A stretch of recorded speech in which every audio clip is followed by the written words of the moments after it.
Now, whom can you perform the work for? It is very important to know this, because if you are not talking, if you're not, you have to imagine every time you write your profile that you're talking to the person whom you are pitching to. And the problem here is that most of us don't realize that who we are writing for.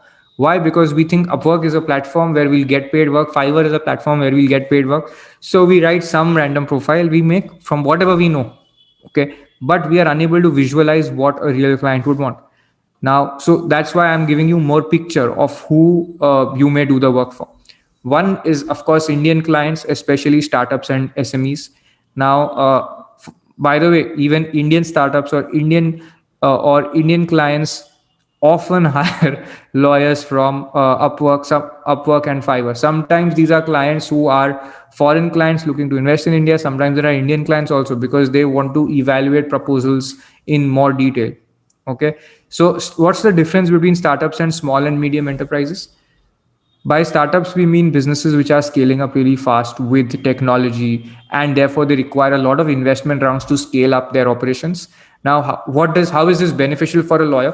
If they have external investors and they are scaling up very fast, that means they are growing. So the volume of legal work will increase as they grow, as these businesses grow. And investors will always say that you must at all times be legally compliant fully. Okay, an SME could often be a domestic Indian company which has been there for a long time, but they may or may not have, like, structured legal needs. Some SMEs will want lawyers to help them, and some SMEs may not, and the scope of growth may not be very high. But they still make for good clients, because a certain area of work you can always continue to do for them. Okay, so you can help them with, let's say, recovery work, you can help them with specific kinds of contracts. Okay, but startups are really where you can actually completely continue to focus on. Then Indian lawyers and law firms often want back-end drafting services. Okay, so independent practitioners, for example, they want somebody who can do their drafting work, because if something comes to them, they may not have the time, or they may not have to want to work on it, but they are focused on generating the work. A lot of times lawyers and law firms would want that somebody else does this work. If you have a great profile, they will refer the work to you, and you could work from anywhere in India, and it doesn't matter, and they will pay you regularly for every piece of work that you perform.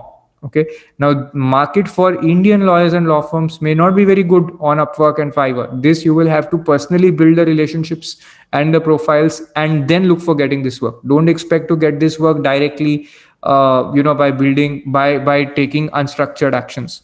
Okay, third category: foreign lawyers and foreign clients. Which are these? Okay, foreign lawyers across the world, foreign law firms, and sometimes clients directly post, companies basically directly post work or for contracts, especially contract drafting work, most important category. And the good news here is that they are fine with lawyers who do not have LLB in their home jurisdiction. So if they are posting their contract work, contract review, contract drafting, or notice drafting work on Upwork, they will say that you can do this as a paralegal also. They do not say that you need a mandatory US JD, which is equivalent of the LLB. They don't say that. Okay, so as an India qualified lawyer, you can do this work, and this work basically is paid much more than what you will earn in India. Okay, foreign lawyers are looking for global. They are looking for paralegal assistance a lot, because if they are doing that work domestically abroad, their costs will be a lot higher, because the cost, salary structure, all of that needed to employ a person, let's say in US, is much higher than giving the work to India, to an Indian lawyer. So foreign lawyers are always looking for a lot of work to be given to Indian lawyers. Now, two ways this is possible: you could give somebody whom you trust that work, or you can go to an LPO.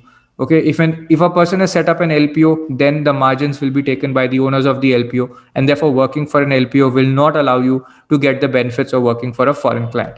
But if you're directly doing this work, which is possible now because of technology, Upwork, Fiverr, all these tools that you have, social media, they allow you to reach out to these potential clients, and they don't have any hangups like, I need to mandatorily go to an LPO.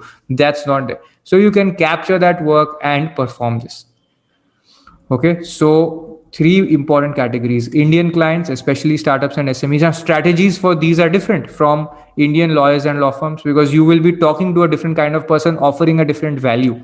The value for an Indian lawyer and law firm is that I'll do your drafting work, okay, which a law firm will quickly understand. If you tell an Indian client that I'll do your drafting work, they'll say, what drafting work?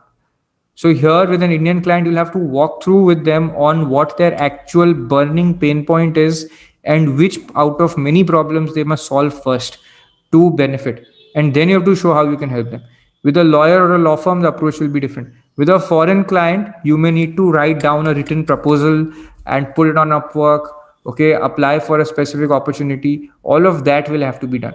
Okay, if you are creating your profile on Fiverr, then there's a different way profiles are made there. You will create different kinds of plans. There's like 3 plans people make, and then you can have a scope of work defined. So each place is different. Okay, now types of work that you can perform, very important to know. You can perform drafting work, you can perform, so contract drafting work is the one that you can universally perform across the world.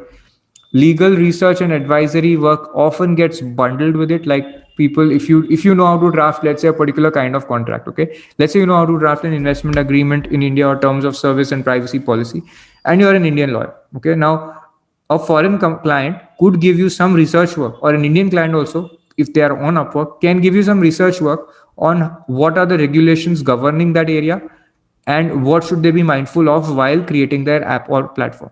So step one may be advisory work, where they may pay you $50, $100. You'll have to put up a quote, okay? But this is basically work that you can do in maybe 5-6 hours to 1 day or 2 days and get a cool $100, $200 for, followed by a contract drafting. So you should, a lot of times, if you're good with contract drafting, then you will start off with research and advisory work and then get the contract drafting work also.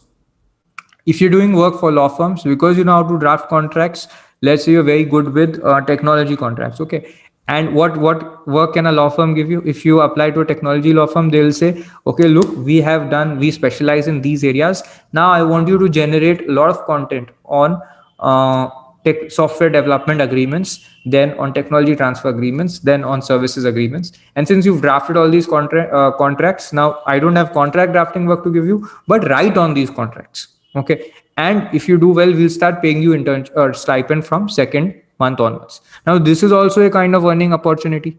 And this is also related to your contract drafting work.